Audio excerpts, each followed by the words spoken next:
This video will show you how to use the AR/VR research form. This is found on day 7. I'm in the content area and I'm on day 7. And as I scroll down, you can see here is the link to our form. Here is the information about the form and what we're doing. And here's where you're going to find this video. I'm going to click the link to get to the form. Now you do need to be logged into your college Gmail account, and you should see your Gmail account information here. If you don't, you can see where you can switch the account to it, or you may need to log in before getting here. If you have problems, I've also emailed this form to your Gmail account. So if you use the link in the form to the form in your Gmail account from an email, it should always work. Now I'm going to click here where it says record me as my name, because that's who I am, and you want to get credit for this, so you definitely want to do that. Now here, there's two things we've tracked in this form: augmented reality experiences and virtual reality experiences. Your experiences are always going to be augmented reality for this course. This next one is pretty self-explanatory. It's your birth year, so put in when you were born. This here is how comfortable or knowledgeable with the hardware and software used for the AR experience. So you're going to be using your cell phone. If you're really good at using your cell phone and you like using your cell phone and you're expert at it, you'd be a 10. If you're really bad at using a cell phone, you don't like using your cell phone, you might be now here more down at 1. We then need to understand the hardware, right? There's many parts of this experience we're trying to understand. Like, somebody can have a great experience with an app and somebody else a terrible one, and it could just be that the hardware is different. Maybe it's an iOS as opposed to an Android. Maybe it's an old phone compared to a new phone. So here we're kind of checking off the information for what type of device. You'll pretty much predominantly be using a smartphone. Then what kind of smartphone? Are you an iPhone, an Android, a Windows phone, right? What are you using? How old is your phone, right? Is your phone within a year? Is your phone 2 to 3 years old, or 4 to 5 years old? And was this a wireless experience? And I would guess for most apps on your smartphone, you're going to have a wireless experience. Tethered is more for VR, like when you're using traditional Sony PlayStation VR headsets and such. And this is how ease of use it is to use this hardware. So how ease of use was it to use your smartphone in this experience?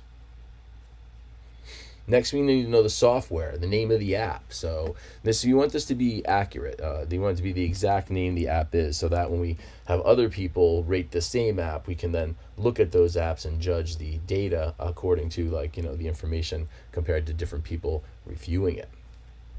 So one is the ease of the software. How easy is it to use this app? Was it just down broken? Or was it just, picked it up and used it easy, fine, no problem?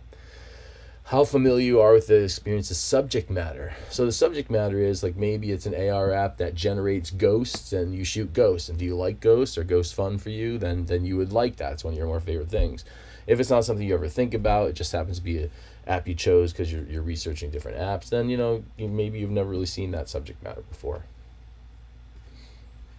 Visceral experience explains how our body reacts to this. Now in VR traditionally, there's been problems with people getting motion sickness from VR, right? That's an uncomfortable feeling during the experience. This usually doesn't happen during AR, but I want you to think about how comfortable was using this device. This says wearing, but it could just be holding, right? Holding the camera to try to explore the AR experience. How comfortable was that to do that? And how did it make you feel physically? I mean, if you have to hold your camera and do something for 20 minutes, that might get a little bit, tiring.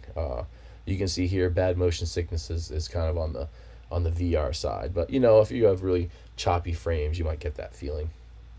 And how did you deal with this experience? Were you laying on your bed? Were you sitting down, standing, walking? Pokemon Go is an AR experience where you do a lot of walking, right? And finally, conclusion. And this is where the critical thinking really happens. You want to rate your overall experience, right? You played this app. The first question is, do you want to do it again? If you're immediately done with the experience and you want to do it again, that's sort of a 10. That's an awesome. If you get done with the experience and you really didn't like it, or it was problematic, or you just sat there for 15 minutes of trial being frustrated with it, that's probably a 0 or 1. That's a pretty terrible experience. And then we need to know what you think, right? And this is very specifically what you think. So what is the best thing about the experience? So you just had an augmented reality experience. What's the best thing that happened? What did you really like? Did you really like the way the ghosts floated around as you zapped them? Did you really like, how you can control an invisible RC car, and how that looked as you did so, right? Or maybe it was the app worked really easily. That was the best thing about it.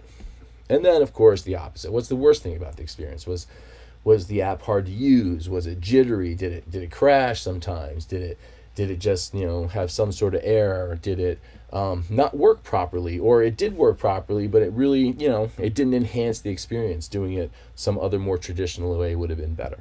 So this is the form. You're going to do this for 10 different apps over this semester.